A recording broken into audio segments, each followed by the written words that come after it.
لله وحده والصلاة والسلام على من لا نبي بعده أما بعد أعوذ بالله من الشيطان الرجيم بسم الله الرحمن الرحيم ألا إن أولياء الله لا خوف عليهم ولا هم يحزنون الذين آمنوا وكانوا يتقون صدق الله العلي العظيم. میرے محترم بزرگوں، عزیز ساتھیوں، دینی بھائیوں، اللہ تعالی کی طرف سے دو نعمتیں بندوں کو عطا کی جاتی ہیں. پہلی نعمت نبوت ہے، اللہ جس سے چاہے اس سے عطا فرماتے ہیں. دوسری نعمت ولایت ہے، یہ بھی اللہ جس سے چاہے اس سے عطا کرتے ہیں. نبوت اور ولایت میں فرق یہ ہے کہ نبی اس نبوت کے نعمت سے سرفراز ہوتا ہے، اس نعمت کا اظہار اور اس کو اوپن کرنا یہ ضروری ہوتا ہے. اور ولی جس نعمت ولایت سے سرفراز ہوتا ہے، اس نعمت ولایت کو چھپانا واجب ہوتا ہے. اس لیے آپ نے سنا ہوگا، پڑھا ہوگا، کسی ولی نے ایسا نہیں کہا میں اللہ کا ولی. کسی ولی نے نہیں کہا. ہاں، بعض مرتبہ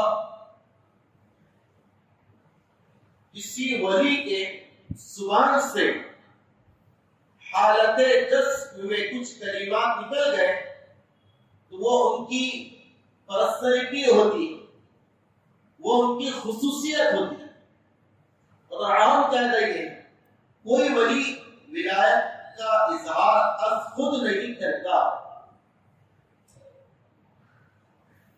اللہ تعالیٰ نے ان اولیاء کے لیے فرمایا الا ان اولیاء اللہ لا خوف علیہم ولا هم یحزنون.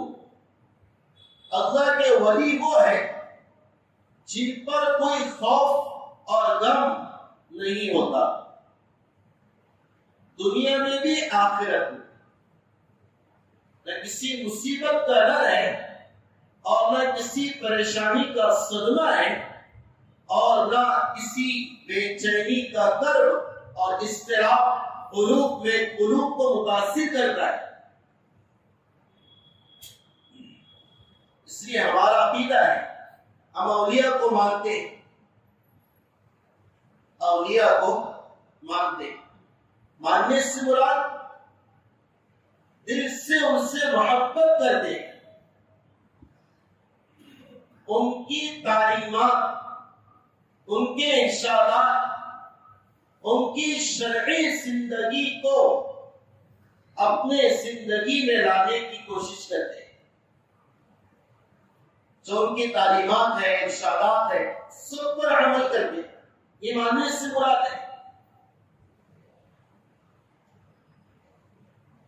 سیدنا عبد القادر جیلانی رحمۃ اللہ علیہ، میں کچھ ان کے بابت آپ کے سامنے ذکر کروں گا. ان کا ایک ملفوظ یاد آیا. حضرت کے چند ملفوظات بہت جامع ہیں، ان میں سے ایک یہ ہے. حضرت یہ فرماتے ہیں میرا عاشق وہ ہے جو اللہ کا ذکر کرنے والا. میرا عاشق، میرا شاگرد، میرا مرید وہ ہے جو اللہ کا ذکر کرنے والا ہو. اور اللہ کا ذکر کرنے والا کون ہے؟ آگے فرمایا ذاکر وہ ہے جس کا دل اللہ کی یاد سے کبھی غافل نہ ہوا. اور فرمایا اپنے بارے میں بندے کا دل بلغت کے بعد سے تا حیات کبھی اللہ کی معرفت سے دھیان سے غافل نہیں رہا. یہ ان کی تعلیمات ہیں. ان تعلیمات پر عمل کرنا ہماری ذمہ داری ہے. اگر ہم عمل کرتے تو ان کے ماننے والے ہیں، اور اگر عمل نہیں کرتے تو صرف زبانی یہ جمع خرچ ہے اور دعویٰ ہے فقط، حقیقت سے عاری اور خالی. اس لیے میرا محترم رسول دوست، ہمارا عقیدہ ہے اولیاء اللہ حق ہے، ان کی کرامتیں بھی حق ہے، ان کی کرامتیں بھی حق ہے. ہمارے عقائد کی کتاب ہے عقیدۃ الطحاوی، جس میں ہمارے عقیدے ہیں ہمارے اہل سنت والجماعت کے.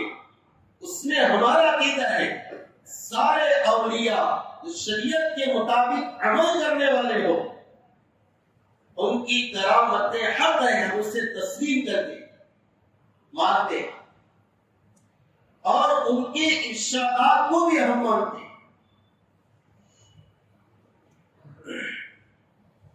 اب ایک سوال یہ، اللہ کا ولی کون ہوتا ہے؟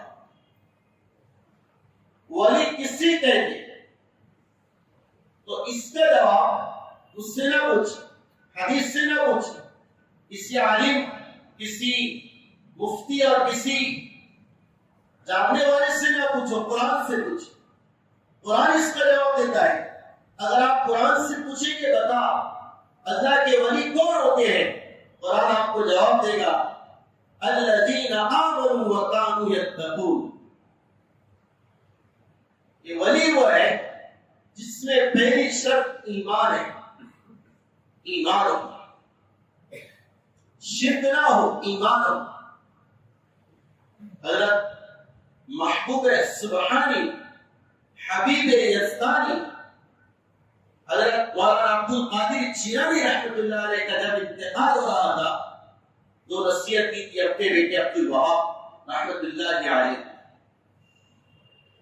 پہلی نصیحت، بیٹا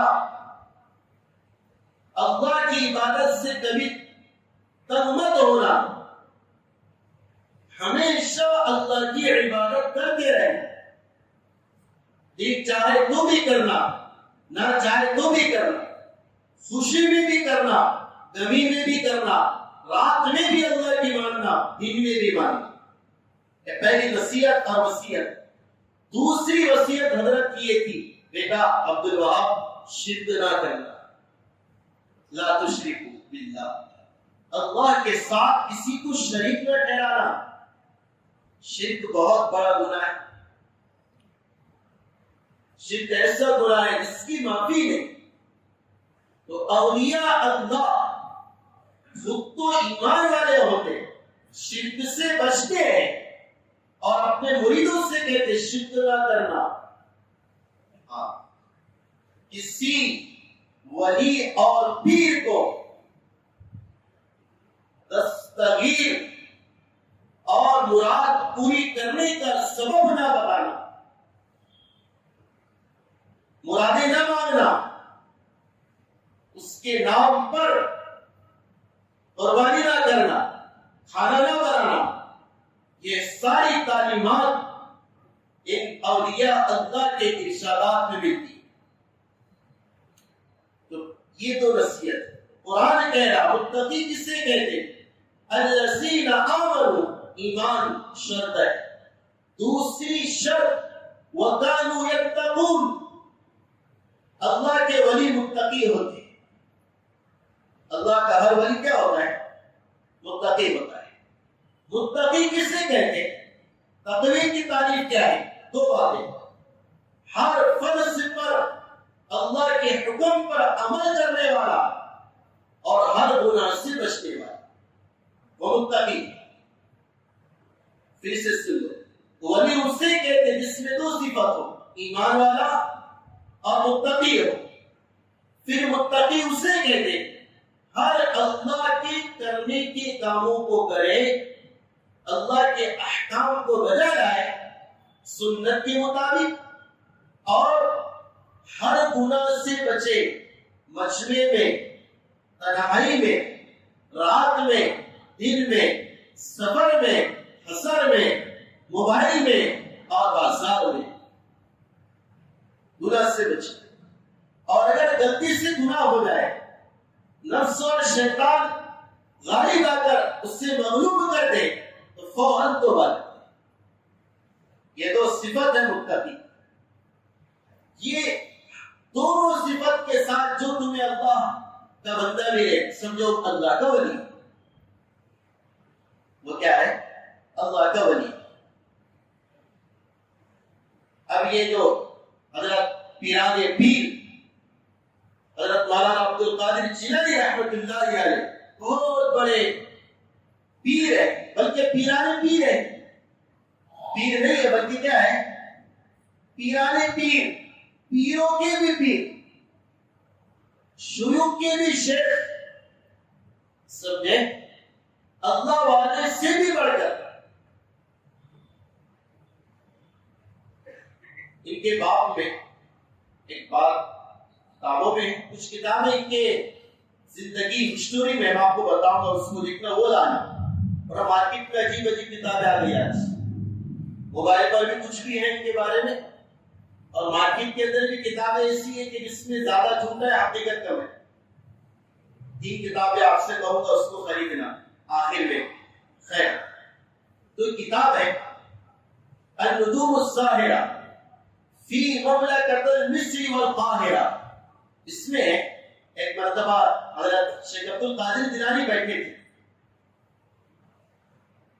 بیٹھنے کے بعد سر اوپر کیا، وجد میں آ کر، ایک کیفیت میں آ کر کہا اللہ کے نبی ابھی میرے خواب میں آئے، مجھ سے یہ کہہ کر گئے عبد القادر میرا پیر تیری گردن پر، اور پھر فرمایا عبد القادر تیرا پیر دنیا کے تمام اولیاء کی گردنوں پر ہے، تیرا پیر دنیا کے تمام اولیاء کی گردنوں پر ہے۔ اس کی تعبیر محققین نے یہ دی ہے اس ملفوظ کی کہ اس زمانے کے اولیاء میں سب سے بڑا ولی حضرت پیران پیر عبد القادر جیلانی رحمۃ اللہ علیہ۔ بلکہ بعض بزرگوں سے میں نے سنا ہے، بڑا نہیں سنا، اس زمانے میں جب اس ملفوظ کا علم کسی شیخ کو ہوا، کسی ولی کو ہوا، اس سے کہہ دیا تھا نہیں میرے گردن پر عبد القادر جیلانی کا پیر نہیں ہے، میں تنہا ہوں، میں مستقل ہوں، سیپریٹ ہوں، ان کے شاگرد کہہ دے، اسی وقت ان کی ولایت چھین لی گئی۔ ایسے ولی تھی، بات سمجھ میں آئی؟ شیخ عبد القادر جیلانی رحمۃ اللہ علیہ، اس لیے ان کو غوث اعظم کہا جاتا ہے۔ تھوڑا سن لے غور سے، آپ باتیں یہ آپ کو سے نہیں آتی۔ غوث اعظم، غوث اعظم کیوں کہتے ہیں؟ 5 لوگ غوث اعظم کا ٹائٹل دے کر یہ کہتے ہیں غوث کے معنی وہ جس سے منتیں پوری کی جائے، مانگی جائے، ہمیں دے دو، ہمیں سہارا دے دو، سمجھے؟ اس سے غوث کہتے ہیں۔ 5 لوگوں کی اس طرح مینٹیلٹی، لیکن ایسا نہیں۔ غوث اعظم میں نے پڑھا، غوث کیا ہے؟ دیکھو آپ دنیاوی اعتبار سے اس کو سمجھو، دنیا کے جو شعبے ہیں اس میں کیٹیگری آتی ہے، فرسٹ سیکنڈ تھرڈ، اس طرح کلاسز آتے ہیں، سمجھے؟ ہر ایک شعبے میں اول، دوم، سوم، رابع، خامس، سادس، رابع، ثامن، تاسع اور عاشر، اس طرح شعبے آتے ہیں، 1 2 3 4 5 6 7 8 9 10، اس طرح۔ اسی طرح کیٹیگری ولایت کے مقام اور مرتبے میں بھی، جیسے پہلے ولی ہوتا، اس کے بعد ابدال ہوتا، اس کے بعد قطب ہوتا، اس کے بعد قلندر ہوتا، اور اس کے بعد 5واں نمبر ولایت میں آتا غوث کا. اس کا نمبر آتا ہے ولایت میں غوث کا. تو پتہ چلا غوث ولایت کے بہت بڑے مقام کو کہتے ہیں. اور چونکہ شیخ عبد القادر جیلانی ولایت کے بہت بڑے مقام پر تھے، اس وجہ سے ہم انہیں کیا کہتے ہیں؟ غوث اعظم کہتے ہیں. سمجھ میں آ گیا اچھی طرح؟ جیسے مفتی اعظم بولتے نا، مفتی اعظم مفتی شفیع صاحب عثمانی رحمۃ اللہ پڑوس ملک میں تھے. مفتی اعظم کا مطلب اس زمانے کے مفتیوں میں سب سے بڑے مفتی. تو اسی طرح غوث اعظم کا مطلب اس زمانے کے اولیاء میں سب سے بڑے ولی. اس کا یہ مطلب ہرگز نہیں کہ غوث کے معنی وہ ہے جو فریادیں پوری کرے، ضرورتیں پوری کرے، یہ مطلب نہیں ہے. بات سمجھ میں آئی؟ میں آپ کے برین کو، دماغ کو صاف کر رہا. یہ بعض باتیں انسان کو خلجان میں ڈال دیتی ہے. تو غوث اعظم ان کو کہتے ہیں. ان کی پیدائش 471 ہجری میں ایران کا ایک قصبہ تھا گیلان، بعض گیلان کہتے، بعض جیلان کہتے، وہاں پر یہ پیدا ہوئی 471 ہجری میں. مادر 7 ولی تھی، مادر 7 ولی تھی. اور ولی کیوں نہ ہو، ان کے والد شیخ ابو صالح موسیٰ رحمت اللہ علیہ وہ بھی مادر 7 ولی تھی. گناہ کبیرہ صغیرہ کرنا بہت دور کی بات، ان کے والد کے دل میں کبھی گناہ کا خیال بھی نہیں آیا. یہ باپ ایسا ہوتا، اولاد ایسی نہیں ہے. یہ سب آپ سنو.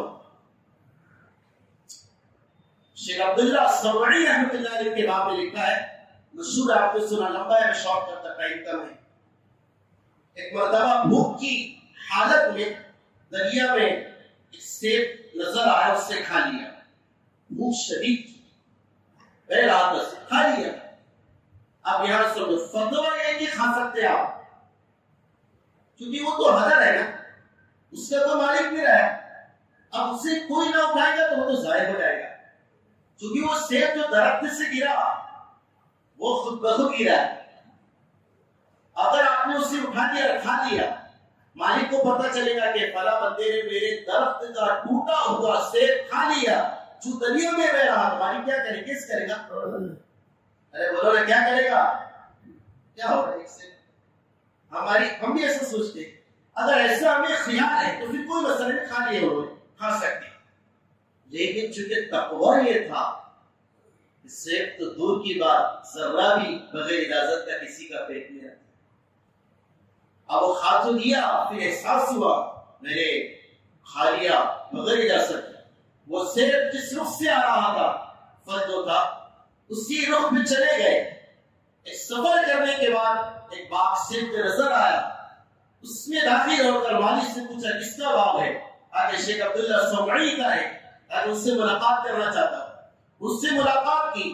آگے حضرت مجھے ایسا واقعہ پیش آیا، آپ کے باغ کا پھل بغیر اجازت کے ابو صالح موسیٰ نے کھا لیا، مرا کرم معاف کر دو، معاف کرو. کیا لوگ تھے اللہ، آنکھیں ترس کے. اور یہ دھرتی انتظار میں کیسے لوگ آ جاتا ہے، انکار نہیں کر رہا ہے، چھپے ہوئے ہیں، لیکن اکثر اس کے خلاف ہے. ماشاءاللہ قابل ہے، علماء ہے، شیوخ ہے، ہمارے ذمہ دار ہے، جن سے ہمیں اعتراض، لیکن کم ہے. نیو جنریشن میں ایسی کوئی مثال نہیں ملتی جو مدرسہ ولی ہے. تو اس شیخ عبداللہ سمعی رحمۃ اللہ نے کہا کہ معاف کرتا 2 شرطوں کے ساتھ. پہلی شرط یہ ہے، دیکھو شرط کیا لگا رہے، وہ چونکہ ولی تھی، ان کی آنکھوں میں فراست اور بصیرت تھی. کہا کہ 10 سال میرے باپ کی نگرانی کرنا پڑے گا، 10 سال. اور دوسری شرط، وہ 10 سال پورے ہونے کے بعد بتاؤں. آگے تیار ہو گئے. 10 سال ایک سیب کی معافی کے لیے خدمت باقی کرتے رہے. جب 10 سال پورے ہو گئے شیخ سے میں نے کہا کہ دوسری شرط کیا ہے؟ کہ دوسری شرط یہ ہے کہ تو میرے بیٹی سے نکاح کر لے، میرے بیٹی سے نکاح کر، لیکن سن، میری بیٹی آنکھوں سے نابینا ہے، کانوں سے بہری ہے، پیروں سے لنگڑی ہے، زبان سے گونگی ہے، کرنا پڑے گا تو معافی ورنہ نہیں۔ اللہ کہا کہ تیار ہوں۔ اس شرط کو بھی، اس ایمان کو بھی ایکسپٹ کر لیا، اور پھر جب نکاح ہوا رات میں بیوی کے پاس گئے تو دیکھا کہ معاملہ بالکل برعکس ہے۔ وہ جتنی خرابیاں، خامیاں اور جتنی برائیاں، عیوب بیان کیے تھے، اس کے سب برخلاف سامنے حسین ترین بیوی، سارے آزار صحیح سالم ہے، بہت خوبصورت ہے۔ گھبرا گئے، لیکن میں دوسری بیوی کے پاس تو نہیں آ گیا، واپس آ گیا کمرے سے، اور پھر شیخ عبداللہ کے پاس میں کہا حضرت پہلے تو ایک سیب کی تلافی مجھ سے نہیں ہوگی، 10 سال تک کیا رہا، اور آپ کسی اور بیوی کے پاس مجھے بھیج دیتے، آگے نہیں، اب وہ سارے وہ تیری ہی بیوی اور میری بیٹی ہے، تیری منقوحہ ہے، تیری بیوی ہے۔ کہا کہ تم نے کہا تھا وہ اندھی ہے، کہا کہ اندھی اس وجہ سے کہا تھا اس کی آنکھ غلط نیت سے کسی نامحرم پر کبھی نہیں پڑی۔ آپ نے کہا تھا بہری ہے، کہا کہ بہری اس وجہ سے ہے کبھی کسی کی غیبت نہیں سنی۔ آپ نے کہا تھا گونگی ہے، مکی ہے، مکی اس وجہ سے کہا تھا اس نے کبھی کسی کی غیبت اور چغلی نہیں کی۔ اب آپ اندازہ کرو، ایسی ماں اور ایسا باپ ہوگا تو اولاد کیسی آئے؟ شیخ عبد القادر جیلانی ویسی نہیں آئیں گے تو کیسی آئیں؟ اصول ہے، نل میں پانی ویسے آئے گا جیسے ٹنکی میں ہے، شورا ہے تو یہاں شورا آئے گا، خوشبودار ہے تو خوشبودار آئے گا، ٹنکی میں بدبو ہے تو پانی نل میں بدبودار آئے گا۔ ماں باپ کی مثال ٹنکی کی طرح ہے، جیسا پانی ٹنکی میں رہے گا، ماں باپ کی زندگی میں رہے گا، یقیناً اولاد جو کہ نل کی مثال ہے ان کی زندگی میں ویسے ہی پانی آئے گا۔ یہ ماں باپ کا درجہ ہے، حضرت کا درجہ بتایا۔